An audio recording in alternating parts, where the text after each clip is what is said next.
तो 2013 की बात है। बाजार में एक नई क्राइम नॉवल आई जिसका नाम था द कुकूज कॉलिंग। हाँ, और इसके लेखक थे रॉबर्ट गैल्ब्रेथ। बिल्कुल। और बताया गया कि ये रॉबर्ट गैल्ब्रेथ एक रिटायर्ड फौजी हैं जो मिलिट्री पुलिस में इन्वेस्टिगेटर रह चुके हैं। किताब छपी, कुछ अच्छी समीक्षाएं भी मिली और करीब 1500 प्रतियां बिकी, जो कि एक नए लेखक के लिए देखा जाए तो एक ठीक-ठाक शुरुआत थी। हाँ, मतलब कहानी शायद यहीं खत्म हो जानी चाहिए थी। लेकिन फिर ट्विटर पर वो मशहूर वाकया हुआ। एग्जैक्टली ट्विटर पर एक अनजान अकाउंट से एक छोटी सी बहस के दौरान एक ट्वीट हुआ और उस एक ट्वीट ने पूरी पब्लिशिंग दुनिया में भूचाल ला दिया। रातों रात उस गुमनाम फौजी की किताब की बिक्री में 4000% का उछाल आ गया। बाप रे, 4000%? हाँ, क्योंकि वो फौजी कोई और नहीं, दुनिया की सबसे मशहूर लेखिका जेके रोलिंग थी। और आज की इस गहरी चर्चा में हमारा विषय ठीक यही है। एक साहित्यिक समीक्षाएं और बायोग्राफिकल नोट्स का एक पूरा स्टैक है। और आज हम इस बात की तह तक जाएंगे कि कैसे एक नाम बदलने से पूरी कहानी का नजरिया बदल जाता है। हम ये खंगालेंगे कि हैरी पॉटर की जादुई दुनिया रचने वाली लेखिका को एक नकली नाम या कहें पेन नेम के पीछे छपने की जरूरत क्यों पड़ी, और कैसे उनकी ये पहचान की लुका छुपी उनके लेखन को एक नई दिशा दे गई। मतलब इस पूरे मामले में जो चीज सबसे ज्यादा ध्यान खींचती है वो सिर्फ एक मशहूर लेखिका का नाम बदलना नहीं है। तो फिर क्या है? ये पहचान शोहरत के भारी दबाव और एक कलाकार की रचनात्मक आजादी की जद्दोजहद का पूरा मनोविज्ञान है। जब हम इन स्रोतों को गहराई से देखते हैं तो एक पैटर्न साफ नजर आता है। ये कोई अचानक लिया गया फैसला नहीं था। अच्छा, मतलब ये शुरू से चल रहा था? हाँ बिल्कुल।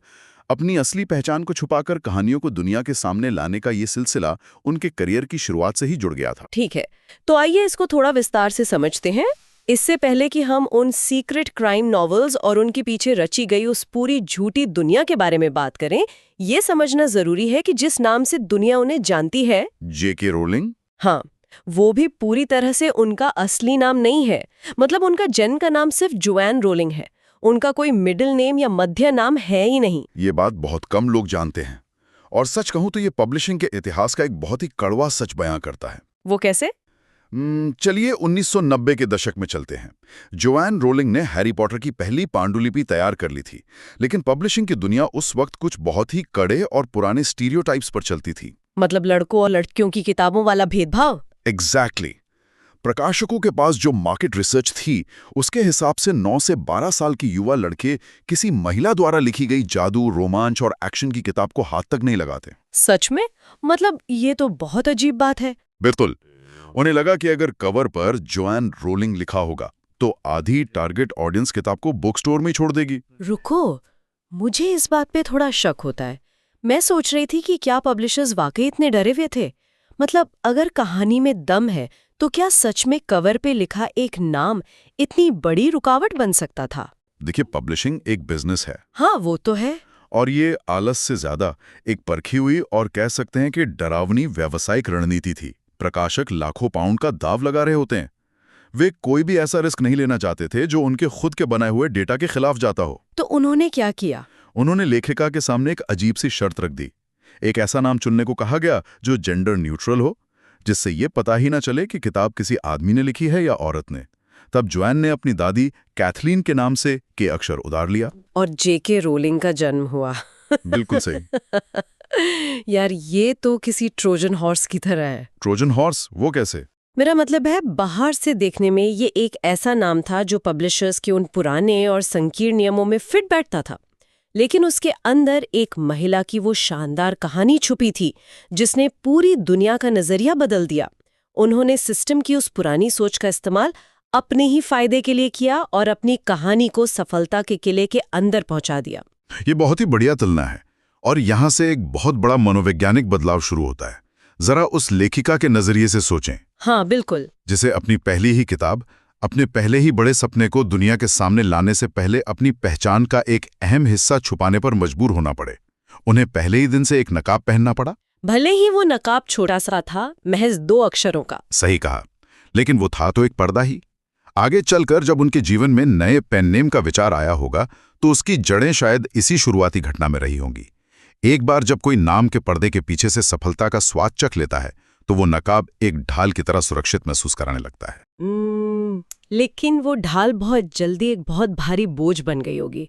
मेरा मतलब है जेके रोलिंग कोई छोटा मोटा नाम नहीं रहा। बिल्कुल, वो एक ग्लोबल ब्रांड बन गया। हाँ, एक ऐसा ब्रांड जिसकी कीमत अरबों डॉलर में थी।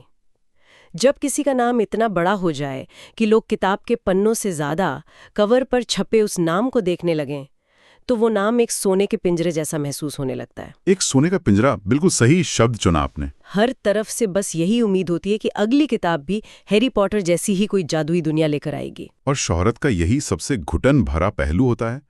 जब हर पाठक, हर आलोचक और हर प्रकाशक आपसे सिर्फ एक ही तरह के चमत्कार की उम्मीद कर रहा हो, तो एक लेखक के तौर पर कुछ नया आजमाना लगभग नामुमकिन लगने लगता है। हाँ, रिस्क लेना मुश्किल हो जाता है। बिल्कुल। अगर वो अपने नाम से कोई क्राइम नॉवेल लिखती तो लोग उसे उसके जॉनर के हिसाब से नहीं, बल्कि हैरी पॉटर के लेखिका की नई किताब के चश्मे से पढ़ते। और इसी घुटन ने उन्हें रॉबर्ट गालब्रेथ की जन्म की तरफ धकेला। एग्जैक्टली। और ये सिर्फ एक नाम नहीं था। हमारे स्रोतों में साफ लिखा है कि उन्होंने पूरी की पूरी एक नई पहचान गढ़ दी थी। उन्होंने रॉबर्ट गालब्रेथ की एक बहुत ही बारीक झूठी बायोग्राफी तैयार की। हाँ, वो मिलिट्री पुलिस वाली कहानी। हाँ, दुनिया को बताया गया कि वो मिलिट्री पुलिस का एक पूर्व इन्वेस्टिगेटर है जो 2003 में सेना छोड़कर अब सिविलियन सिक्योरिटी इंडस्ट्री में काम कर रहा है। ये एक बहुत ही सोची समझी और सधी हुई रणनीति थी। और इस रणनीति का मकसद बहुत साफ था। वो बिना किसी हाइप या मीडिया के शोर शराबे के काम करना चाहती थी। एक कलाकार के तौर पर उनके अंदर ये जानने की एक गहरी भूख थी कि अगर उनके नाम का ठप्पा ना लगा हो तो क्या उनके लेखन में सच में वो दम है? क्या लोग महज कहानी की वजह से किताब पढ़ेंगे, है ना? बिल्कुल। उन्हें आलोचकों से बिल्कुल बिना मिलावट की सच्ची प्रतिक्रिया चाहिए थी, जिसे हम अनवार्निश्ड फीडबैक कहते हैं। और इसी के नतीजे में द कुकूज कॉलिंग के नाम से वो किताब छपी। और जैसा कि आपने शुरू में बताया, शुरुआत में इसकी केवल 1500 प्रतियां ही बिकी। 1500 प्रतियां। जेके रोलिंग के स्तर की लेखिका के लिए ये आंकड़ा मजाक लग सकता है। हाँ, सुनने में तो ऐसा ही लगता है। लेकिन पब्लिशर्स वीकली जैसे प्रतिष्ठित साहित्यिक मंचों ने इसे एक शानदार डेब्यू कहा। एक नए लेखक के लिए ये 1500 प्रतियां बिकना और ऐसी तारीफ मिलना एक बहुत बड़ी जीत रही होगी। जीत इसलिए क्योंकि जो लोग उसे पढ़ रहे थे वे उसकी कहानी, उसके किरदारों की गहराई और उसके सस्पेंस की तारीफ कर रहे थे, ना कि कवर पर लिखे नाम की। हाँ, ये तो है। एक लेखक के लिए यह एहसास बहुत सुकून देने वाला होता है कि उसकी कला अभी भी जिंदा है और बिना किसी सहारे के खड़ी हो सकती है। यहाँ बात सच में बहुत दिलचस्प हो जाती है। लेकिन मुझे एक बात खटक रही है। क्या? अगर वो सच में अपनी इस नई पहचान को हमेशा के लिए छिपाना चाहती थीं और एक परफेक्ट क्राइम कर रही थीं, तो उन्होंने उसी एजेंट और उसी एडिटर का इस्तेमाल क्यों किया जो उनके हैरी पॉटर के दिनों से उनके साथ थे? ये एक बहुत ही अच्छा सवाल है। मतलब अगर कोई एक नई शुरुआत करना चाहता है तो वो पुराने सुराग क्यों छोड़ेगा? क्या अवचेतन रूप से वो खुद ही चाहती थी कि कोई आए और इस राज को बेनकाब कर दे? देखिए, ये पब्लिशिंग इंडस्ट्री के काम करने के तरीके से जुड़ा एक बहुत ही तकनीकी पहलू है। इसे सिर्फ एक गलती या सुराग छोड़ना नहीं कहा जा सकता। तो फिर क्या था ये? दरअसल पब्लिशिंग की दुनिया में एक चीज होती है जिसे स्लश पाइल कहते हैं। Slush pile? हाँ, ये उन हजारों अनजान पांडुलिपियों का पहाड़ होता है जो बिना किसी एजेंट के सीधे पब्लिशर्स को भेज दी जाती हैं। ज्यादातर पब्लिशर्स इन पर ध्यान ही नहीं देते और ये बिना पढ़े ही कूड़े में चली जाती हैं। ओहो। मतलब रिजेक्शन का चांस बहुत ज्यादा होता है। हाँ, बिल्कुल। अगर रोलिंग किसी नए नाम से बिना किसी एजेंट के अपनी किताब भेजती तो बहुत मुमकिन था कि वो किताब उसी स्लैश पाइल में कहीं खो जाती और कभी छपी नहीं पाती। अच्छा, मतलब वो अपना नाम तो छुपाना चाहती थी, लेकिन साथ ही ये भी चाहती थी कि किताब को कोई सीरियसली ले और उसे पढ़े। एग्जैक्टली। ये एक लेखक की गुमनाम रहने की इच्छा और पब्लिशिंग के कड़े नियमों के बीच का समझौता था। उन्हें अपने उसी एजेंट पे भरोसा करना पड़ा क्योंकि एजेंट ये सुनिश्चित कर सकता था कि पब्लिशर्स कम से कम उस किताब को खोलकर पढ़ें।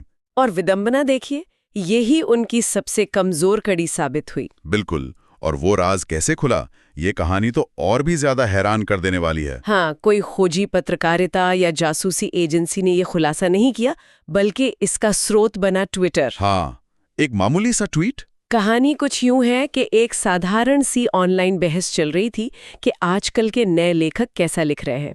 तभी एक महिला ने ट्वीट किया कि रॉबर्ट गालब्रेथ असल में जेके रोलिंग है। और वो महिला कौन थी? तुरंत उस किताब का और हैरी पॉटर की किताबों का भाषा विज्ञान के सॉफ्टवेयर के जरिए विश्लेषण करवाया। जब राइटिंग स्टाइल और शब्दों के इस्तेमाल का पैटर्न मैच हो गया तो पत्रकार ने सीधे उनके एजेंट से संपर्क किया। और इस तरह एक मामूली से ट्वीट ने उस इनविजिबिलिटी क्लॉक यानी उस अदृश्य छोगे को तार-तार कर दिया जिसे रोलिंग ने इतनी मेहनत से बुना था। सोचिए उन पर क्या बीती होगी। ये एक तरह का धोखा था उनके लिए। हाँ, प्राइवेसी का उल्लंघन तो था ही, लेकिन पब्लिशिंग हाउस के लिए ये एक लॉटरी साबित हुई। राज खुलने के कुछ ही घंटों के भीतर किताब की बिक्री में 4000% का उछाल आ गया। जो किताब चुपचाप अपनी रफ्तार से बिक रही थी वो रातों रात बेस्ट सेलर लिस्ट के टॉप पर पहुंच गई। ये आंकड़ा अपने आप में दिमाग चकरा देने वाला है। ये दिखाता है कि बाजार और पाठक किस तरह एक ब्रांड के पीछे भागते हैं। और ये उछाल एक बहुत ही कड़वा सच सामने लाता है। लोग किताब पढ़ने से ज्यादा इस बात के लिए उत्सुक थे कि जेके रोलिंग ने क्राइम नॉवल कैसे लिखी होगी। बिल्कुल, लेकिन अगर हम इस पूरे हंगामे से हटकर उनके असल काम, उनकी लेखनी पर ध्यान दें तो एक बहुत ही दिलचस्प विकास नजर आता है। फैंटेसी से क्राइम की तरफ जाना सुनने में बहुत अलग लगता है, लेकिन क्या सच में उनकी कहानी कहने की शैली बदल गई थी? मैं सोच रही थी अगर मैं हैरी पॉटर को एक अलग नजरिए से देखूं तो मुझे लगता है कि ये कोई बहुत बड़ी छलांग नहीं थी। कैसे? हमारे स्रोत में मशहूर लेखक स्टीफन किंग का एक कोट है। जब उन्होंने हैरी पॉटर की किताबों की समीक्षा की थी तो उन्होंने एक बहुत ही गहरी बात कही थी। उन्होंने हैरी पॉटर को चतुर रहस्यमयी कहानियां कहा था जो बिल्कुल शर्लॉक होम्स के अंदाज में बुनी गई हैं। स्टीफन किंग का वो विश्लेषण बहुत सटीक है। उन्होंने पहचाना कि जादू और झाड़ू की उड़ानों के पीछे असल में एक बहुत ही कसी हुई हुडनेट मिस्ट्री चल रही है। हुडनेट थोड़ा और आसान भाषा में बताएंगे? हाँ, हुडनेट यानी मर्डर मिस्ट्री का वो क्लासिक स्टाइल जहां अंत तक कातिल या अपराधी की तलाश होती है और पाठकों के सामने सुराग बिखेरे जाते हैं। एकदम सही। अगर हैरी पॉटर की पहली ही किताब द सॉर्सरर्स स्टोन का उदाहरण लें तो उसका पूरा प्लॉट एक जासूसी कहानी ही तो है। बिल्कुल है। स्कूल के अंदर कोई रहस्यमयी चीज छुपी है, वो 3 सिर वाले कुत्ते के पीछे क्या है, हैरी, रॉन और हर्माइनी एक जासूस की तरह सुराग जोड़ते हैं। हर पाठक को और किरदारों को लगता है कि प्रोफेसर स्नेप हैं, क्योंकि सारे सुराग उनकी तरफ इशारा कर रहे होते हैं। हाँ, लेकिन अंत में कोई और ही निकलता है, प्रोफेसर क्विरल। ये तो एक टिपिकल क्लासिक डिटेक्टिव प्लॉट है जहां असली अपराधी आपकी नजरों के सामने होता है लेकिन आपका ध्यान भटका दिया जाता है। एग्जैक्टली। और सिर्फ प्लॉट का स्ट्रक्चर ही नहीं बल्कि कहानियों की थीम भी हमेशा से डाक रही है। हैरी पॉटर को बच्चों की किताब कहा जाता है, लेकिन अगर गहराई से देखें तो उसमें मौत, सत्ता का भ्रष्टाचार, नस्लवाद और इंसान के दिमाग का पागलपन जैसे बहुत ही भारी और अडल्ट विषय शामिल हैं। हाँ, बात तो सही है। इसलिए जब रोलिंग ने हॉगवार्ट्स की उस जादुई दुनिया से निकलकर द कैजुअल वैकेंसी जैसी सोशल ट्रेजेडी लिखी या रॉबर्ट गैलब्रेथ के नाम से मर्डर मिस्ट्रीज लिखी तो ये कोई अचानक बदलावा जॉनर नहीं था। तो आप कह रहे हैं कि एक इवोल्यूशन था? बिल्कुल, ये उनके लेखन का एक बहुत ही प्राकृतिक ऑर्गेनिक इवोल्यूशन था। ये तो ऐसा है जैसे कोई फिल्म डायरेक्टर जो सालों से रंग बिरंगी एनिमेटेड रहस्यमयी फिल्में बनाता आ रहा हो, वो अचानक एक dark live action crime film बना दे। बहुत उम्दा मिसाल है ये, है ना? कहानी की आत्मा वही रहती है, सस्पेंस बनाने का तरीका वही रहता है, बस लाइटिंग डार्क हो जाती है और कैमरे का एंगल बदल जाता है। हॉगवार्ट्स की जादुई जगह अब लंदन की अंधेरी सड़कें आ जाती हैं। हाँ, लेकिन कहानी कहने का मूल तरीका, वो जो हूडानेट वाला सस्पेंस है, वो बिल्कुल वैसा ही रहता है। अगर इस तुलना को थोड़ा और विस्तार दें तो समझ आता है कि रोलिंग की शैली हमेशा असाधारण को साधारण चीजों के साथ जोड़ने की रही है। साधारण चीजों के साथ कैसे? देखिए, हैरी पॉटर में जादुई दुनिया है, लेकिन उनके असली संघर्ष बहुत मानवीय और साधारण है। दोस्ती में दरार, वफादारी का टेस्ट और मौत का खौफ। हाँ, ये सब तो बहुत इंसानी जज्बात हैं। वही दूसरी तरफ जब वो डिटेक्टिव कहानियां लिखती हैं, जैसे कि उनकी कॉर्मोरन स्ट्राइक सीरीज, तो वो बस जादू के उस भारी आवरण को हटा देती हैं। वो इंसान की सच्ची फितरत को, उसके लालच और उसके डर को बिना किसी जादुई फिल्टर के सीधे सीधे सामने लाती हैं। समझ गई। अब इस सबसे एक सवाल उठता है जो सीधे आज के नए पाठकों से जुड़ा है। वो क्या? जो लोग आज पहली बार जेके रोलिंग या रॉबर्ट गैलब्रेथ की किताबें उठा रहे हैं, उन पर इस पूरी पहचान की अदला बदली का क्या असर पड़ता है? एक स्थापित नाम के दबाव और एक छद्म नाम की आज़ादी के बीच का ये जो झूलना है, ये उनकी विरासत को कैसे तय करता है? ये एक बहुत ही गहरा सवाल है। मेरा मानना है कि आज के पाठकों के लिए ये केस स्टडी है। Case study? किस बात की? इस बात की कि कैसे एक कलाकार अपने ही बनाए हुए ब्रांड से बाहर निकलने की हिम्मत करता है। एक घरेलू नाम होने का दबाव बहुत भारी होता है। जब आप हैरी पॉटर जैसी सफलता छू लेते हैं तो लोग चाहते हैं कि आप बस वही करते रहें। हाँ, कोई रिस्क लेना ही नहीं चाहता। लेकिन एक नए नाम के तहत काम करने से उन्हें जो रचनात्मक आजादी मिली, उसने उनकी कला को बचा लिया। आज के नए पाठक जब उनके इस पूरे सफर को देखते हैं तो उन्हें सिर्फ एक ऐसी लेखिका नहीं दिखती जिसने एक जादुई दुनिया बनाई थी। तो उन्हें क्या दिखता है? उन्हें एक ऐसी लेखिका दिखती है जिसने खुद को बार बार चुनौती दी, जिसने सफलता की ऊंचाई पर बैठकर भी जीरो से शुरुआत करने का जोखिम उठाया। ये जोखिम उठाने वाली बात मुझे हैरी पॉटर की कहानी के एक बहुत ही गहरे फलसफे की याद दिलाती है। अच्छा, कौन सा फलसफा? कहानी में बार बार इस बात पर जोर दिया गया है कि कोई भी इंसान अपने जन्म या अपने नेचुरल टैलेंट से महान नहीं बनता, बल्कि वो अपने चुनाव यानी अपनी चॉइसेस से महान बनता है। अरे हाँ, वो स्लिदरिन और ग्रिफिंडोर वाली बात। एग्जैक्टली। जैसे हैरी पॉटर ने स्लिदरिन हाउस में जाने की बजाय ग्रिफिंडोर को चुना था। स्लिदरिन उसे एक आसान, सुरक्षित और ताकतवर रास्ता दे सकता था, लेकिन उसने हिम्मत और मुश्किल का रास्ता चुना। ये समानता बहुत ही सटीक है। रोलिंग के पास भी एक बहुत सुरक्षित रास्ता था। वो जीवन भर सिर्फ हैरी पॉटर की दुनिया से जुड़ी किताबें, स्पिन ऑफ्स और प्रीक्वल लिख सकती थीं, और वे किताबें बिना किसी मेहनत के करोड़ों में बिकती। हाँ, लोग आंख बंद करके खरीदते। लेकिन उन्होंने उस सुरक्षित रास्ते को ठुकरा दिया। उन्होंने रॉबर्ट गालब्रेथ बनकर एक मुश्किल रास्ता चुना, जहां उन्हें खुद को फिर से साबित करना था। तो इस सब का आखिर मतलब क्या है?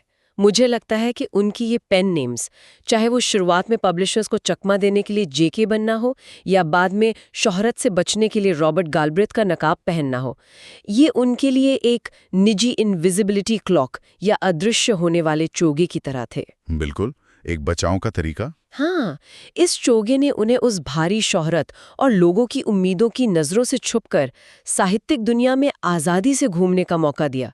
वो बस चुपचाप अपनी डेस्क पर बैठकर कहानी लिखना चाहती थी, बिना इस बात की चिंता किए कि दुनिया उनके काम को उनके पिछले काम के तराजू पर कैसे तोलेगी। और वो आज़ादी उनके काम की क्वालिटी में साफ झलकती है। इस पूरी चर्चा का सबसे अहम सबक यही है कि रॉबर्ट गालब्रेथ को जो वो शुरुआती सफलता मिली, भले वो सिर्फ 1500 कॉपियों की ही क्यों न रही हो, हाँ, उसने ये साबित कर दिया कि उनकी लेखनी का जादू सिर्फ हैरी पॉटर की फैंटेसी दुनिया का मोहताज नहीं था। उनके अंदर किरदारों को गढ़ने की, एक मिस्ट्री को परत दर परत खोलने की जो बुनियादी कला है, वो किसी भी जॉनरा में किसी भी नाम के साथ पूरी तरह से असरदार है। सही कहा। अगर हम इस पूरी यात्रा को एक नज़र में समेटें तो जोआन नाम की एक लड़की से जेके बनने तक का समझौता और फिर दुनिया की सबसे बड़ी लेखिका जेके से एक गुमनाम फौजी रॉबर्ट गैलब्रेथ बनने तक का सफर बहुत ही अद्भुत रहा है। बिल्कुल।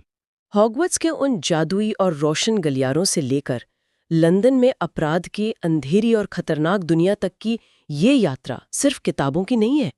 ये एक लेखक के रूप में उनकी हिम्मत, उनकी बेचैनी और उनके लगातार विकास की कहानी है। और ये दिखाता है कि एक सच्चा कलाकार कभी एक जगह या एक नाम पर रुककर संतुष्ट नहीं होता।